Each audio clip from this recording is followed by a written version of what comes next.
What made this bearing fail? Was it defective, or was something else the cause, like faulty mounting or improper lubrication?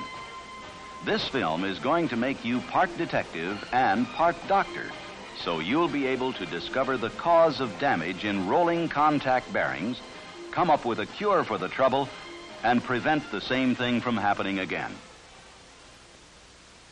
These are rolling contact bearings, all shapes, all sizes, and many types. These bearings may be obtained with different degrees of precision. Noise-critical machinery must use only high-precision, noise-tested, deep groove, and angular contact-type ball bearings marked with this symbol, NT3. The marking may be less distinct than shown here, but the marking is always there. We'll begin with the most common type of ball bearing, the deep groove radial bearing, sometimes called a Conrad bearing.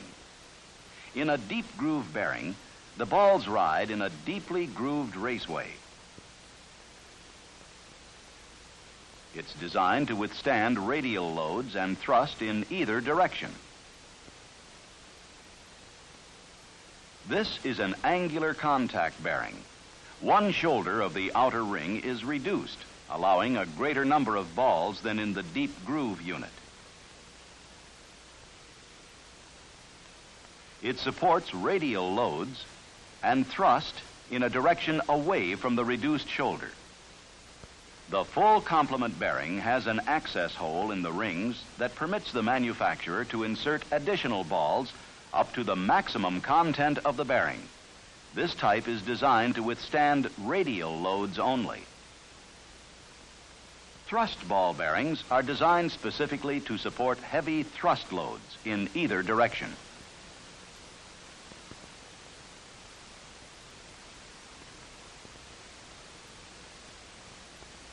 We've seen several types of ball bearings. Now, here's a closer look at another class of rolling contact bearings, roller bearings. A cylindrical roller bearing,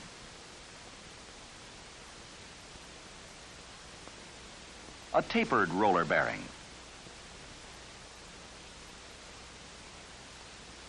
a spherical roller bearing, and a needle roller bearing. All rolling contact bearings are precision assemblies, and they should last from 1 yard overhaul to the next. If they don't, it's important to find out why, so their replacements will. Other than complete stoppage, what clues are there to bearing damage and failure? Let's find out. Experienced machine operators may spot trouble in a bearing before equipment performance is affected. Sometimes an overheated bearing can be detected by smell or excessive heat, which often signals a bearing about to fail. The nameplate on the machine indicates maximum allowable temperature. Excessive noise or a change in sound quality may signal bearing trouble. Of course, the noise might be caused by something else, like a particle between the rotor and stator, so don't jump to conclusions. If you do suspect trouble, check out the bearing with sound analysis equipment. The machinery maintenance criteria shows the points on the casing where the pickup should be attached. After attaching the pickup, turn on the sound analysis equipment. The procedure is the same, whether you use it for routine preventive maintenance or for diagnosis when trouble is suspected because of smell, heat, or excessive noise. Be sure you have the original strip chart made when the bearing was first installed. Check the new readings against tolerances given in the machinery maintenance criteria. Then compare them with corresponding readings on the original chart. You may spot a trend. Noise that's within limits, but higher each time readings are taken, is a pretty good indication that this bearing is headed for failure. Note the date of installation. Every properly installed bearing should last at least a year. If your sound analysis has pointed to trouble in the bearing, make sure there's a replacement bearing before you remove the old one. Refer to the technical manual for the proper stock number.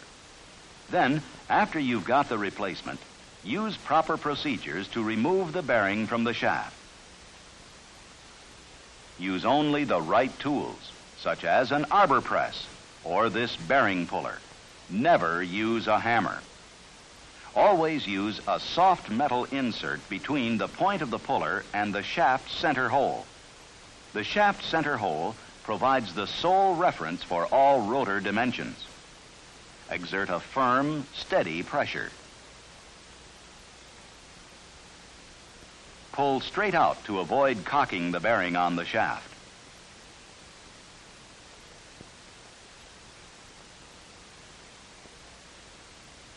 Protect the bearing until an examination can be made.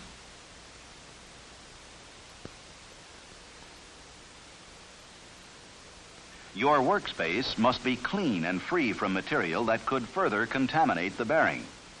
The area should be well lighted and equipped with proper tools for inspection. Use the same care as a detective in a crime lab. Remember, you're trying to find out what made this bearing fail. Record the installation date and make notes as you work. You can find out a lot from a visual inspection and a few basic measurements.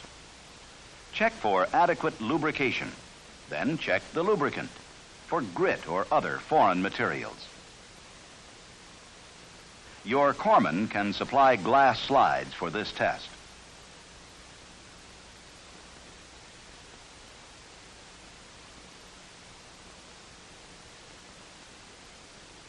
This slide sandwich may reveal grit scratches on the surface of the glass.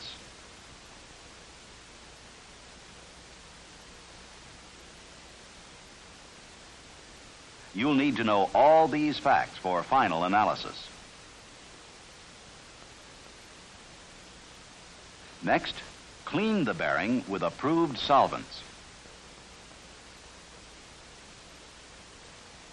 Check the surface for evidence of damage.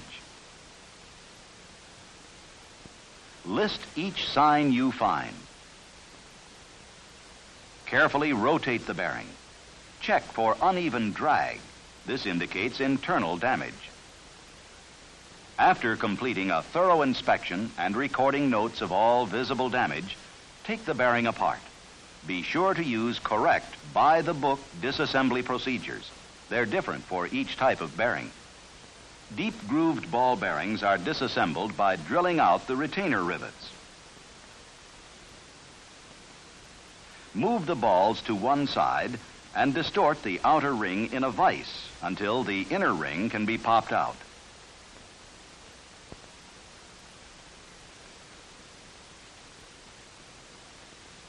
An angular contact bearing may have to be heated for 30 minutes at 200 to 250 degrees.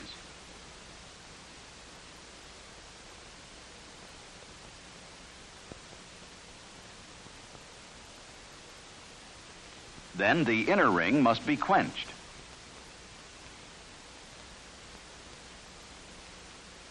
And pushed firmly toward the beveled side of the outer ring. Again, to make the job of analysis easier, be careful not to contaminate the pieces. Keep all the pieces together in a properly labeled protective package until you're ready to work on them. The whole purpose of this analysis is to find the cause of failure from observed symptoms. Then you can correct the trouble and prevent it from happening again.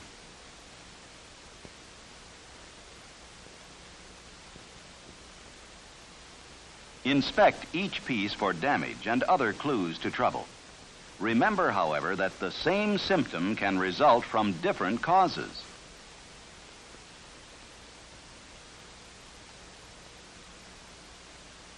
Just as a skilled doctor can differentiate between chickenpox and smallpox, so must you be able to recognize the various symptoms of damage and determine what caused them.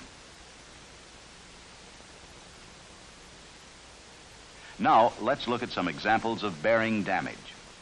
We'll try to determine the cause and what we can do to prevent it from happening again.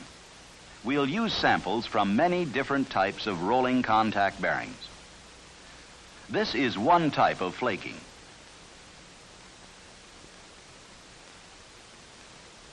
The removal of material from a surface in the form of flakes or scale-like particles. In this case, wiped on from another surface at high temperature. Here's another example of flaking. This flaking resulted from fatigue. The location, type, and extent of flaking will often enable you to pinpoint the cause. In this bearing, flaking has occurred at one spot on the raceway. Probable cause is normal bearing fatigue, which accounts for 5 to 10% of bearing failures. Here's a bearing with flaking on diametrically opposed sides. This indicates that the bearing ring has been forced into an oval shape by an out-of-round shaft. Flaking at one end of the inner raceway of this cylindrical roller bearing is a clue to misalignment. Sometimes flaking will occur with another symptom and lead you to the cause. These axial grooves on the bore beneath the flaking on the raceway are the result of assembly with dirt trapped between inner ring and shaft. This dirt raised the surface and caused premature flaking. Note the granular appearance typically found in fatigue pits. Since some flaking is caused by fatigue, make sure you check how long this bearing has been in service. If it's less than a year, something besides old age is causing fatigue. By finding and correcting this cause, you'll prevent the same thing from happening all over again. Here is a very different type of damage: corrosion, the wearing away of bearing material by chemical action. It's caused by moisture and is found on more than 50% of bearing failures in the Navy. If corrosion is localized on the raceway at ball spacing intervals, it probably occurred while the bearing was idle for a long time. Corrosion spread randomly but evenly over all surfaces indicates the presence of water in the lubricant. Moisture may have condensed on unprotected bearing surfaces before initial lubrication was applied. The antidote here is to check all bearing seals or shields that protect the bearing from entry of water. Red or black rust spots with shiny borders in the bore or on the outside of the bearing indicate a poor fit on the shaft or in the housing. The remedy in this case is to check all measurements and make sure they're within specified tolerances. Your examination may reveal a crack, usually made without the loss of any surface material. A crack like this, all the way through the ring, can occur when the fit on the shaft is too tight or if the wrong bearing was installed. Cracks are often caused by deformed housings, non-uniform seating surfaces, and excessive loads. The circumferential crack in this outer ring was produced by flexing under load because the bearing was supported only around the edges. Improper mounting results in many types of bearing failures. One of the most common types is misalignment.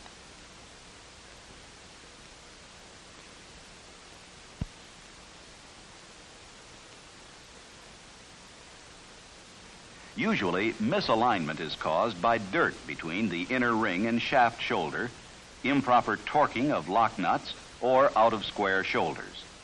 Misalignment is identified by the ball track moving from one side of the raceway to the other.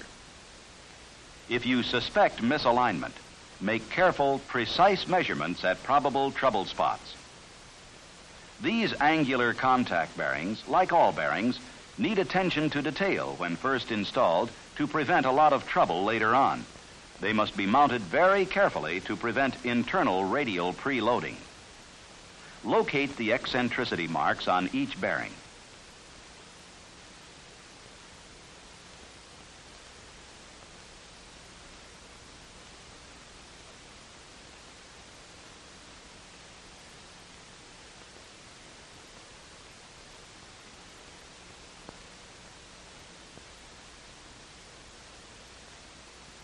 Install the bearing so that the marks on the inner ring of both bearings are at the same angular position. Similarly, align the eccentricity marks on each of the outer rings to the same angular position. If angular contact bearings are not mounted properly in pairs, either back-to-back, DB, or face-to-face, DF, as called for by the technical manual, they will tend to be forced apart. Another example of improper mounting is a loose fit between the bearing and shaft, resulting in bore damage and discoloration caused by excessive heat. Here's a case of smearing on the end of a bearing. Smearing is the removal of material from one of two surfaces in sliding contact and the deposit of this material at other places on the surfaces. The damage was caused by the bearing turning against the shaft shoulder.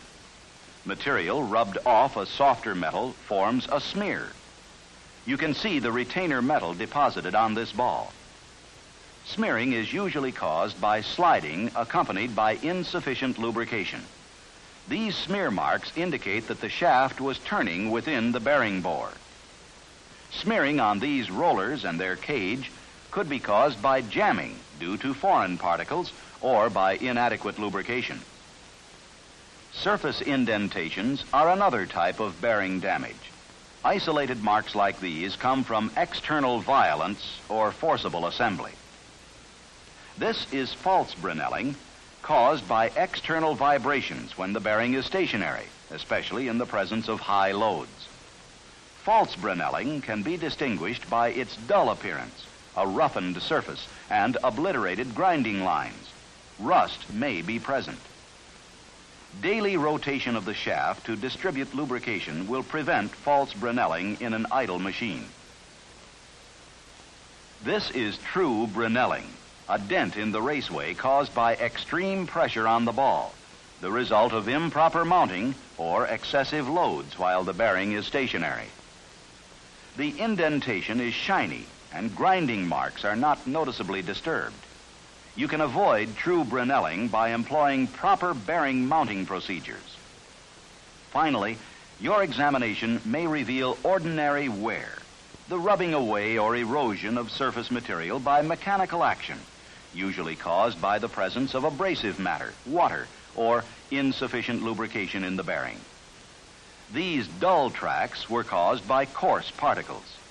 These shiny wear tracks were caused by fine particles. Identifying the particle may lead you to its source. Wear combined with discoloration indicates gummed lubricant and a dry running bearing. When all the symptoms have been analyzed, you'll probably find that bearing damage was caused by foreign particles, incorrect replacement parts, misalignment, or insufficient or improper lubrication. Careful maintenance of lubricant quality is essential.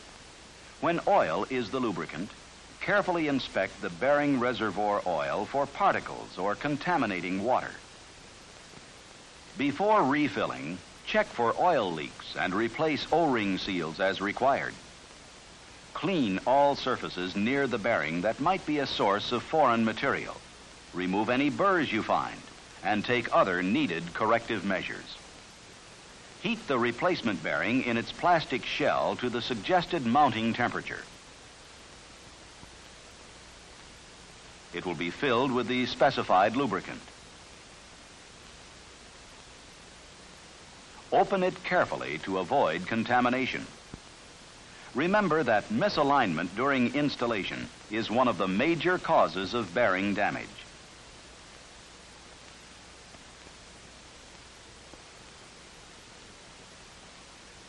Torque the lock nut while the bearing is hot. And once again after it cools. Follow approved procedures. Use only proper tools. Pack the bearing cap half full of grease for grease-lubricated bearings.